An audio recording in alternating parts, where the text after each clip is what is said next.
ये सारे आउटफिट्स कौन सा पहनूं? अल्लाह उम्रा और हज का दिन सबको नसीब फरमाए। हमें क्या क्या लेके जाना चाहिए, ज़रूरत की चीज़ और कपड़े आज मैं आपसे शेयर करूँगी। अस्सलाम वालेकुम।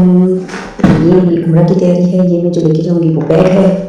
एक दो जो ये जम्बो थैलियाँ हैं जो आने के टाइम पे हो सकता है मुझे ज़रूरत पड़ जाए, तो जम्बो थैली होना ज़रूरी। एक छोटा ये हैंड बैग है और ये पानी की आबे ज़मज़म भर के हम इसमें रख भी सकते हैं। ये मेरी दवाइयों की पर्चियाँ, ये मेरे हिसाब है जो बुरखे पे लगाऊंगी। ये स्लीपर चप्पल और इसमें मेरी कुछ चूड़ियाँ, शैम्पू, दवाई, मेडिसिन वगैरह, मतलब थायराइड की दवाई है, ये सब चीज़ें, क्लचर, इधर की एक बोतल है और एक पानी की, ये थायराइड की दवाई है।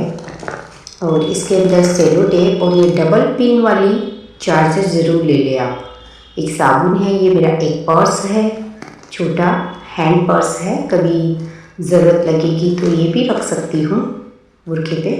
और ये जो बैग है जो नीचे रखा है, ये कभी कुछ खाने की चीज़ें साथ पे लेके हम हैंग कर सकते हैं। एक बैग है, एक छोटा टॉवल और ये ड्रेस मैं पहन के जाऊँगी।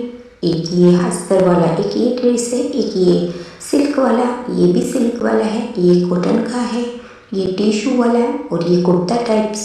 एक ये अस्तर वाला, एक पानी की बोतल है जो हमें काम आएगी। स्लीपर जो मैंने आपको बताई थी, एक और स्लीपर लेना है मेरे को साथ में। अभी भी कुछ चीज़ें बाकी है, सर्फ है, जैसे कुछ बॉडी लोशन वगैरह, क्रीम वगैरह उम्रा पे तो नहीं लगाई जाती, उसके बाद अब लगा सकते हैं। ये छोटा हैंड बैग है जिसमें मैं पहन के जाऊँगी, वो स्कार्फ है। ये एक जो हम हज कमेटी वाले के साथ जा रहे हैं।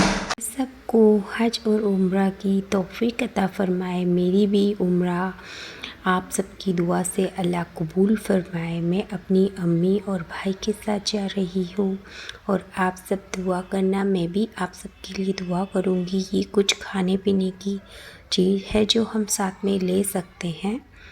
और आपको मेरा वीडियो कैसा लगा कमेंट में बताइए, और क्या क्या हज में ज़रूरत पड़ेगी ये सब चीज़ आप देख सकते हो। अल्लाह हाफ़िज़। बैक कर देती हूँ। Thanks for watching. वीडियो कैसी लगी, वीडियो शेयर ज़रूर